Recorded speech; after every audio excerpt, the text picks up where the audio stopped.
Welcome back to another episode of the Catholic Buzz podcast. We're happy that you're joining us again as we continue the conversation around Catholic topics of all sorts. My name is Father Daniele, and I'm always joined by Josh Sullivan. Josh, hello. Welcome back to you. Thank you. And Matt Van Milligan, welcome to you. Now, the both of you have children. Yeah. How many children do you have, if you don't mind us sharing? Yeah, no, but no. I feel like we've shared that before on the Catholic podcast. I got 4 boys. You got 4 boys. 4 boys and a girl. A brand new girl, by the way. For those of you who skipped a couple episodes, Matt just had a new baby. So combined, you guys have 9 children, which is amazing, right?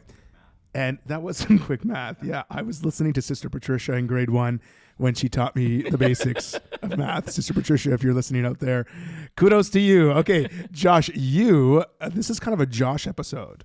Okay, sure. Yeah, because you brought up this topic. conversation. Yeah, so tell us how you came to it. Okay, so as people know, I teach at a college. I'm a professor at a college, and we were having a conversation in class. And I teach computers, so it has nothing to do with the conversation, but we were kind of having a conversation and going off topic. And someone said to me, I would never have kids. And I was like, wait a second, that's something that we need to talk about. and so I wanted to know why. And I asked a couple more questions. So why would you? And I took kind of a bit of a survey of the class, and pretty much everybody at the class agreed that they would never want to have kids. And at first, like, if it was just one person, I would think to myself, okay, well, that's just one person's opinion. Maybe they had a rough life. Maybe they have reasons behind this feeling and everything else. But it was the whole entire class. And that kind of got me a little bit, wait a second. The whole entire class said that they would never have children. I think with save 2 people, they didn't put up their hands, but everybody else put up their hands with they would never want to have children. That's alarming. Exactly. And so, and having the conversation, opening the conversation, I was like, so why wouldn't you want to have children? And so we had kind of started to have this topic again in computers class. Yeah. And may I ask? Yeah. May I interrupt here? It is a computers class. It is. It has nothing to do with philosophy or psychology. Would you say that maybe the type of students that are in your computer class, maybe like not wanting to have children, like they're more focused on their games or things okay, so we have a lot of guys in my class, I would say, that are a lot of gamers and that kind of thing. Yeah, for sure. And they're into their computers and that kind of thing. But I don't think, like, a lot of them had girlfriends. A lot of them had significant others, let's just say, and then they lived with, and they some of them, oh yeah, no, not me. And not only me, but like my significant other would say no as well. Wow. And so we had, but that was guys and girls. Like, there was a mixture there, not only just guys. And it kind of alarmed me that this small sample size of the entire Canadian population, let's say, but the small sample size in my class, it was just such a shock, because I think, like, I got married at 21 and we had our first kid at 23.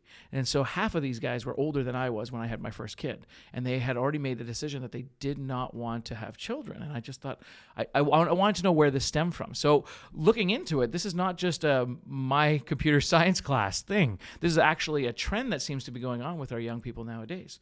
And so we discussed it. We had a lot of conversations. So I thought we'd bring the conversations here so we could actually open it up and, like, peel it back. What's really behind this not wanting to have kids, and is it legit or not? Like, is it does the Catholic Church support? I mean, that's a open-ended question that doesn't really have an answer. But does the Catholic Church support not having kids? No. Well, that's an easy answer. But what does the Catholic Church support when we talk about this type of thing? Because it's a real deep question, I think, and has a lot of different.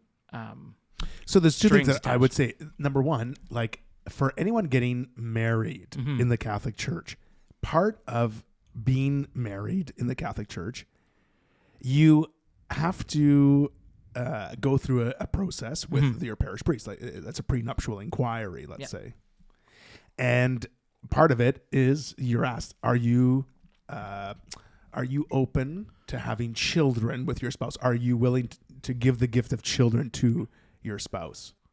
And the answer, the answer should be yes, because in the actual marriage ceremony, that's a question. And that's a commitment in marriage as well, right? Like, that's right. one of the things that are we you talk willing? About. You're open I believe to life. the words are you willing to accept children lovingly from God? That's and raise one of them the in vows. the faith. Yeah. That's and raise them according to God's church. Yeah. Yes, that's one of the vows. Yeah. That people make at their wedding. So that would be from the church perspective, right? Like, children are the fruit of marriage, right? But you raise a good point. Yeah. let's say people who aren't religious. Yeah. Let's say people who how like, do I what is defend the this motivation? Yeah. What can you say to people? Or people have, let's say they have family members that have fallen away from the church. Faith doesn't guide their every step or every life. Like for me, it's really easy. Like the church says, yeah, be fruitful and multiply. I mean, it says in the Right. Bible, be fruitful and multiply. Yeah, go for it. But when we take it outside the context of faith, where are children really worth it? Are they, why all of a sudden? This seems to be, from what I can tell, it seems to be a curse on this generation, this age, I'm going to say, versus 10,000 years, 100 years ago, 200 years ago, even going during the Great Depression and like the 1930s, like more kids happened then, it seemed, more than anything else. But yeah. In my experience, I'm on the older end of my generation and I have quite a few siblings and quite a few cousins, and on that end, and like just generally speaking, a bunch of them have, different faith backgrounds or different different levels of catechesis as well. That there's a reluctance to, get married in the first place. Yeah. And then even they're getting married kind of much later. They're much more focused on their careers. That, if they were to do, that interview with their priest or that kind of pre-marriage kind of counseling, they might be caught off guard by the question, like, do you expect to have children? I think it is like, it may be more so the case in certain areas, but I think it is representative of that broader generation. Yeah. So what you were talking about led me to do a little digging. Yeah. And of course, our friends at the Pew Research Center, the favorite Catholic Research Center, stats. Okay, what do they say? This stuff, right? So what they say is that even from 2018 to 2021, there's been a drop in the number of people who say that they're likely to have children. Really, eh? So 23% of people age 18 to 49 say they are not at all looking forward to having children, not at all likely to have children. Almost a quarter of the population say absolutely not. We're not having children. And then 21% say not too likely. So you add those together, that's 44% of people who aren't really caring to have and they're probably, children. Yeah. Now the other 29% say somewhat likely. Okay. And 26% say very likely. Those numbers are all down from 2018 even. So just in a gap of 3 years. Mm-hmm. Yeah. So then I was looking at why. Yeah. Why? So the among non-parents age 18 to 49 who say it is not too likely or not at all likely that they will have children, 56% say it's just because they don't want to. That's a 56% say it's just because they don't want to. 43% say it's some other reason. And then it lists the reasons. Other reasons. And here are the reasons they give. Medical reasons. Okay. Financial reasons. Okay. They have no partner. Age. You need one of those, yeah. I guess so. Yeah. Age. Okay. The state of the world. 5% of that 43 say climate change or the environment. I just see the smirk on your face. Well, I say climate change. Yeah. And 2% say their partner doesn't want kids. Yeah. So that together makes up 43% of the 100% that said no, right? They had reasons. But 56% don't have reasons. They just don't want children. Yeah. That to me tells me that 56% of the people haven't really thought about the question and don't care to think about the question. Really is what that tells me. Could just be like haven't thought about it. Yeah, and I don't care. But also just like no and no.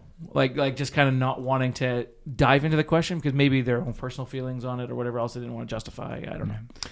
Do you guys want to maybe I want to stay here because from a Catholic perspective, I think we know the answer. Like the church says children are beautiful. It's the fruit of marriage. Yeah.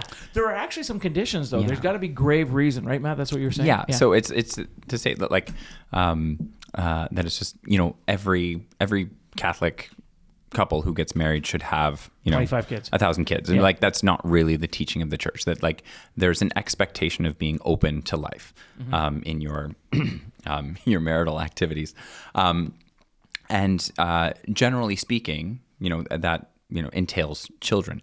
But there are conditions, there are circumstances where, it's maybe not appropriate for a couple to have children. And like the actual, positive discernment, or the outcome of good discernment is that, maybe they're not in a position where having children is a good idea. And, some of the reasons legit. that people I give, know. when listing Could you medical, give- listing financial, so like medical, if some mental health is a big flag, if mental health keeps you from having the resources to actually be responsible for another person, you may want to think twice, or you may have. If you're going to do harm to the child because of, more harm than good because of your mental hehealth. It's a problem. Yeah. And financial is a tricky one because a lot of the financial probably files into that 50%. I don't want to. That's actually my because class. When I asked them, I would rather have, a cottage or a country house or, an extra car or these things other than children. So it's just like, I want to have a more kind of comfortable lifestyle from kind of a self-indulgent perspective than, give resources to children. But and there was a recent, statement by Pope Francis, which of course was taken and spun and whatever, that in the case where you don't have the resources, you don't have the means, you're like you're not obligated to have children, and fair enough. Like if you're talking about poverty, if you're talking about not actually having the basic financial stability to provide the necessities of life for a child, yes, that is a grave reason. Or that, that's just two examples of. But if it's because you want a second home. That's not necessarily a grave reason. Okay, I really want to save up and. Okay, but some of these are legitimate, like from a perspective from let's say your class, or like I work with young people today too who say the same thing. They don't see themselves having children. Like you look at around today, the cost of living is going up. Exactly, the cost of all of our groceries has gone up. The cost of think about the cost of diapers, the cost of like all these things. So there is, on the surface level, I understand when people say it's expensive, and I don't think I'm in a position financially to even have kids. Now, that being said, I want to hear from your perspectives, because I know, like when you had 4 children, you have 5 children. It's not a cakewalk for you guys. No, and we talked about it in years past and stuff, but I was on disability for 3 years because I hurt my back there badly, and I couldn't walk, and I was using canes and everything else.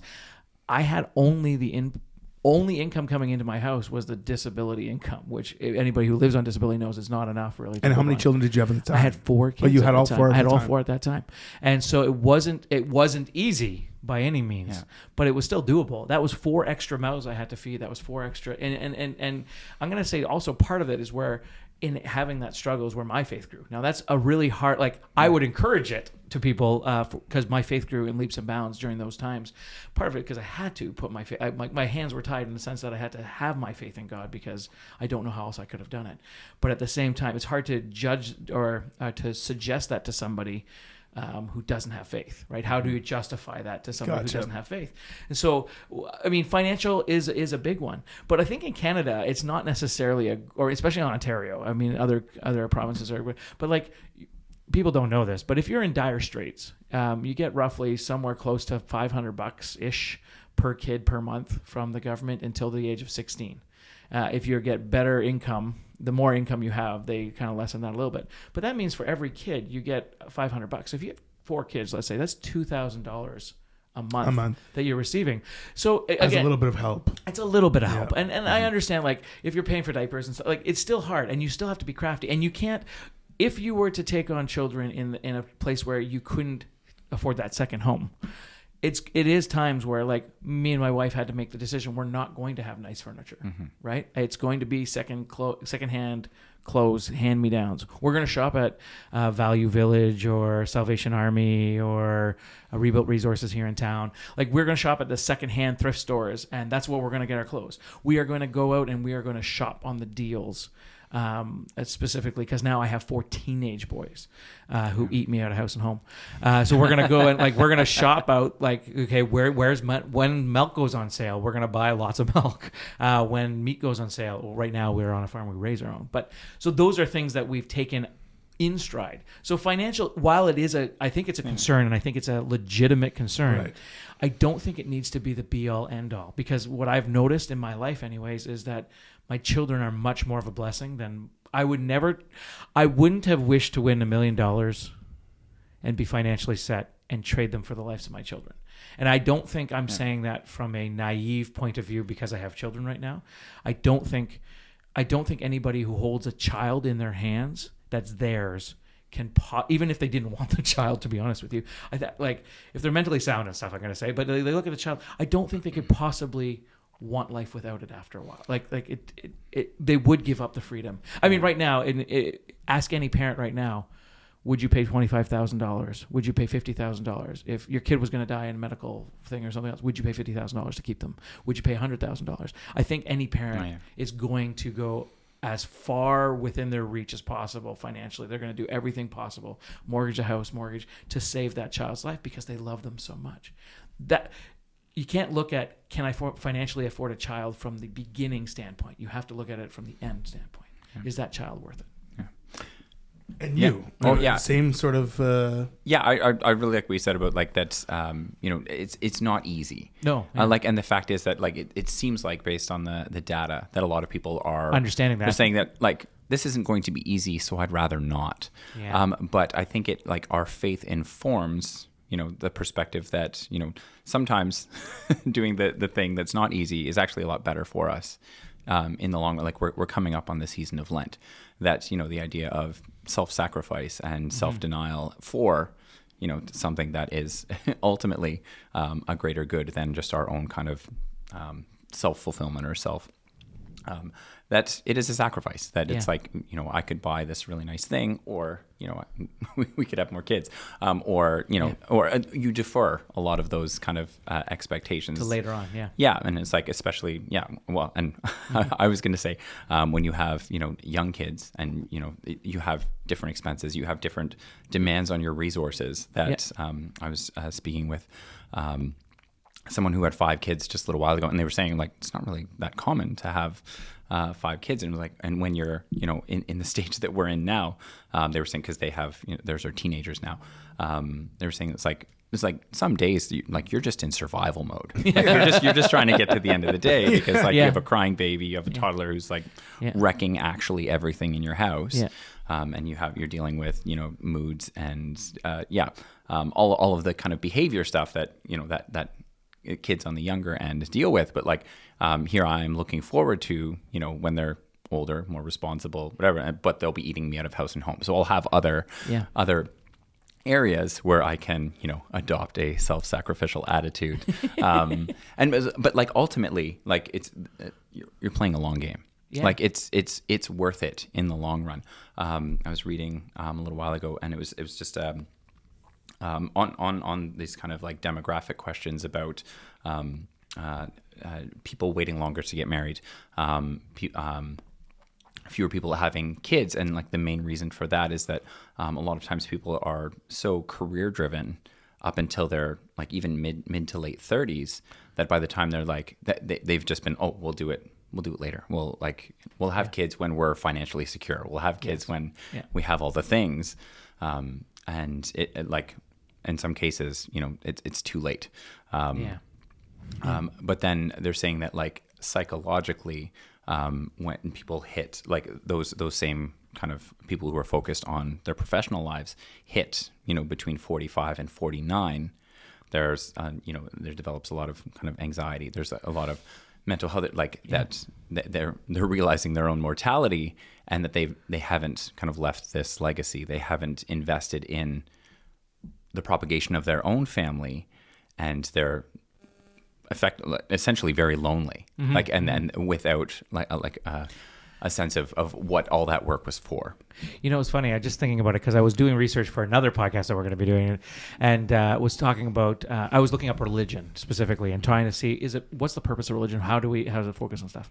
But one of the things that kind of brought me forward was looking at one of the things that a lot of these scientists have done studies on was on the study of what happens when we pray in a community but specifically, so the act of singing in a community, laughing together in a community, and so it was talking about religion in that sense, but I'm going to bring that to family. I can't tell you how many times we sing together as a family, and it happens randomly as much as fun as on cue, but sometimes like we just have music on, and then I start singing the music, or my son starts singing the music, and we just all of a sudden now we got the whole house is singing the same song. Sometimes it's to annoy each other, but sometimes it's also it's a cool thing to turn around and see everybody kind of just singing the same song because they all love this part of a musical or part of whatever the case may be, laughing together. That happens. I got to be honest. Look back on your life right now. Who understands you more than your crazy freaking family? You know what I mean? Like that's like no one else understands you the way, because they've grown up the same. They've gone through the same experiences. That's where you have some of the closest ties. So you want to laugh really hard. You want to feel like yourself. A lot of times family is where you feel that way. But on a family note, when you start raising that family, those are the people. So now I have my family, my brothers and sisters and siblings and stuff, but I also have my own kids. And now we form those relationships as they turn into teenagers. We start, so this research was talking about endorphins are released a lot of times in things that we need as human beings.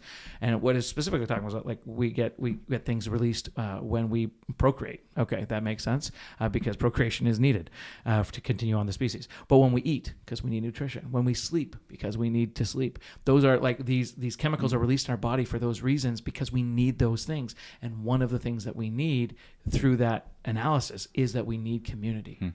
And our world right now drives us to be alone. It doesn't even drive us into a commitment of marriage. It drives us into a commitment of, don't commit to being with each other for the rest of your life. Just, commit to a time, but you guys can both walk away, right? So our world pushes us towards that self-reliance and self-sufficiency. Yeah, but actually humanity and humans were created the opposite way. We're community. Like we survived in big groups. We survived to work as a family unit. Man is not meant to be alone. Yeah. No. Yeah.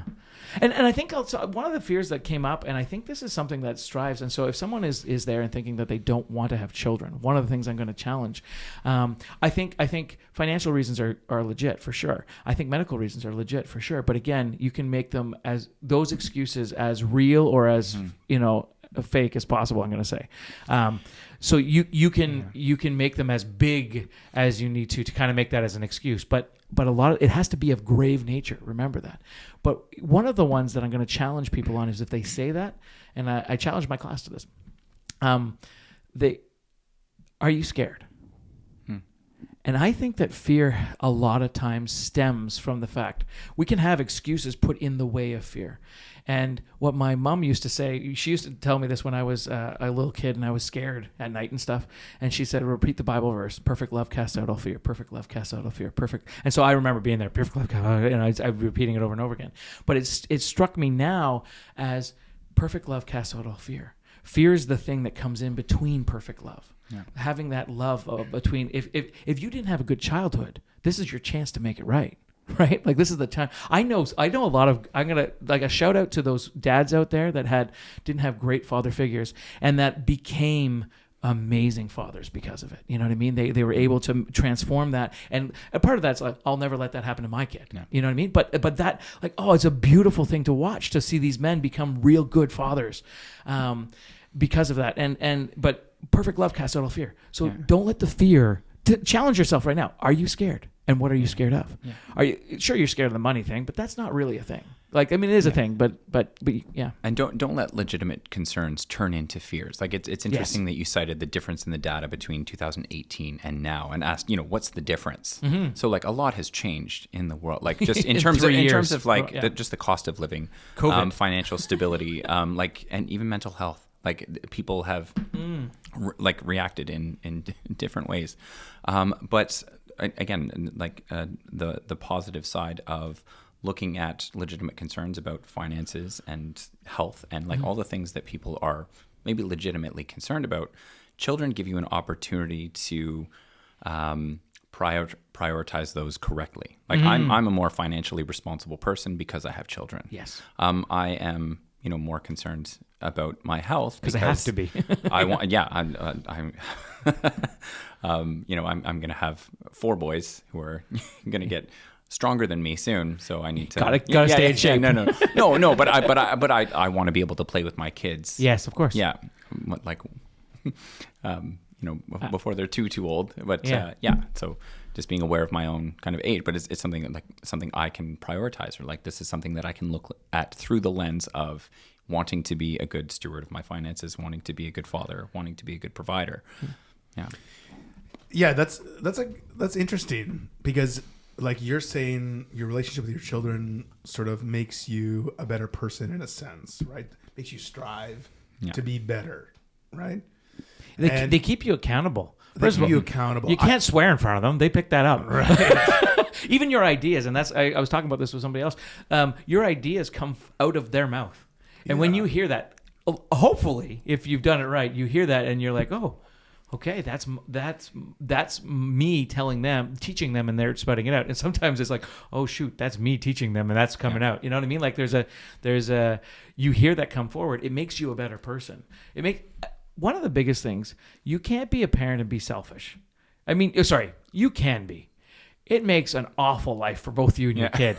And a lot of times, I think most parents, you have to come because you're giving fully to your kid. Where if you don't have kids, you think that that's a bad thing.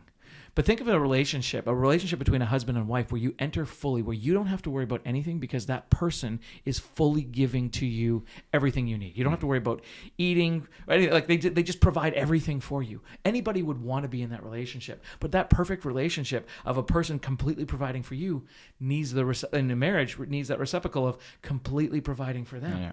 So that's what a relationship is, So bring that now to children. That's the same. Like fully giving of yourself is not a bad thing. Yeah. What you get in return is amazing, And you can't put a financial gain on that. You can't put no fear in the world.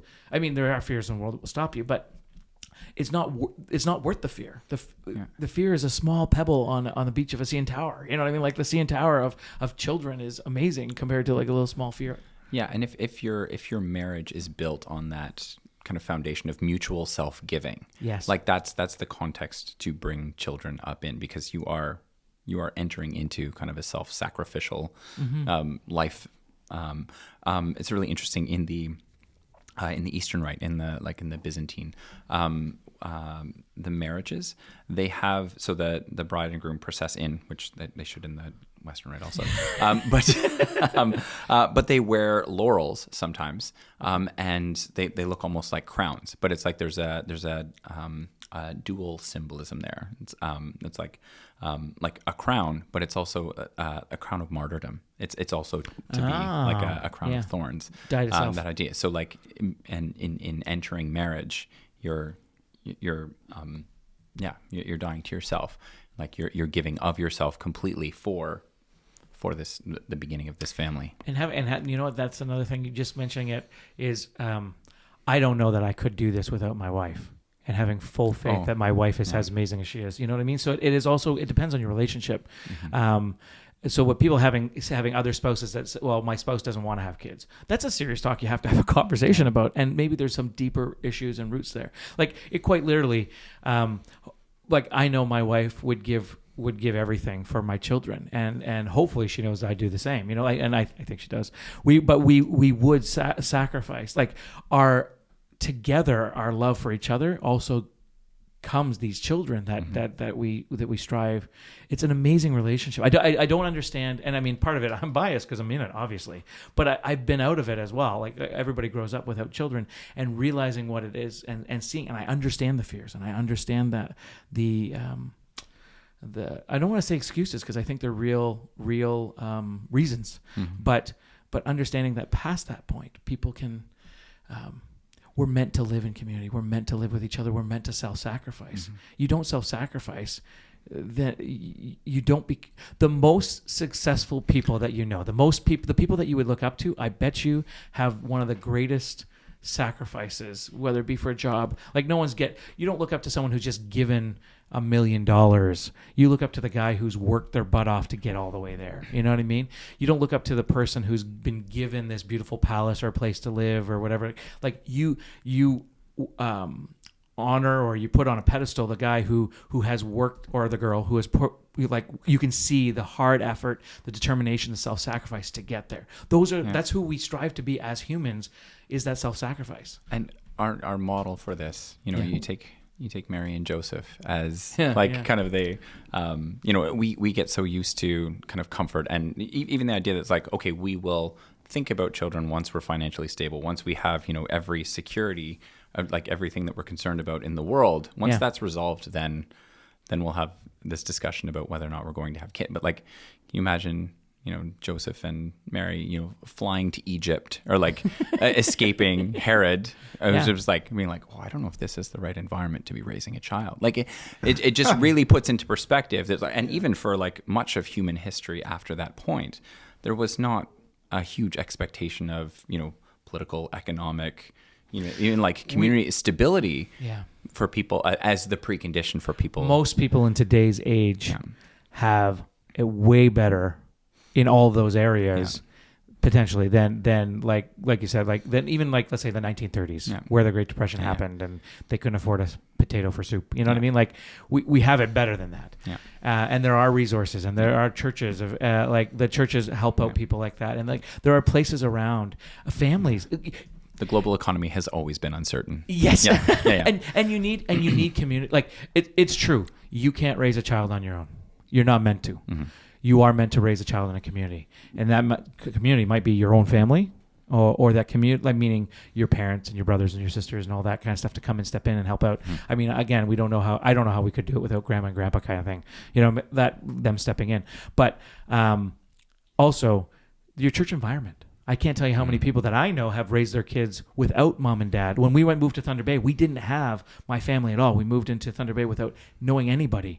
And the church community are the people that stood up and helped form a family for us that, that we kind of really were able to easily raise these kids. Not easily, again. Oh, well, it is. It is and it isn't. It's worth it. It's worth it. That's all I want to say. It's sacrifice, but looking back, I would never trade it. Never trade it, So we're just about out of time. These reasons that people give that they probably won't have kids. I think like you guys agree. They're fair on a certain level, right? Yeah, medical, I think financial, all these different things, state of the world. I think those are real reasons. But I do think that those reasons are really like pushed forward. Like when you talk about children today, like one of the first things that people say would be like, wow, in this world, you're going to have kids. Where, other than registering for your computer science class, where do we have conversations like we just had, where we talk about, yes, it is a challenge to have children, but it's a beautiful challenge. It's a risk. I think Pope Francis called it a risk. He said it's an even greater risk to not have children, So where do we have these conversations? How does this conversation enter into the norm? Whereas today at schools, at universities, at colleges, among friends, I don't want kids is the conversation. And it's the norm. It is the norm. So where do we get these, not registering for your class, not spending a weekend over at Matt's. Where do we get this? No, but and like we do have, like my wife and I will do some talks for the marriage prep course. So this is an opportunity to talk about this with, and again, people coming into marriage prep have different levels of catechesis, and some of them this is brand new information for them. Some of them it's their expectation. But I was going to say that like going to the grocery, like just walking around with 5 children is a conversation starter. Yeah, that's really good. True. Yeah. So like at the grocery store, if we're out or if we're in a park, like it's an opportunity to, even if we're not, presenting ideas or arguments, it's like we're presenting a witness. We're showing that, this can be done and this can be done joyfully. Mm-hmm. Yeah. That I was going to say too, I don't know too many families of 8, 9 children, 4, 5, 6, 7, 8, 9 children. I come from a family of 9. I don't know of any families, big families like that, where you look at the parents and they're like, "Oh, this is awful." You're right. You know what I mean? That's very true. I think most of the big families that I know of are very joyful people. That's the people, right. The individuals, the families. And then to keep up the population, I mean, we need 2.1 kids per every human.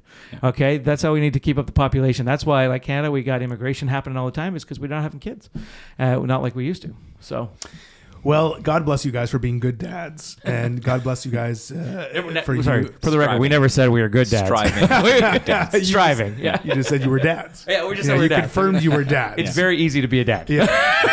To be a good dad is And harder. God bless your wives too for putting up with you too.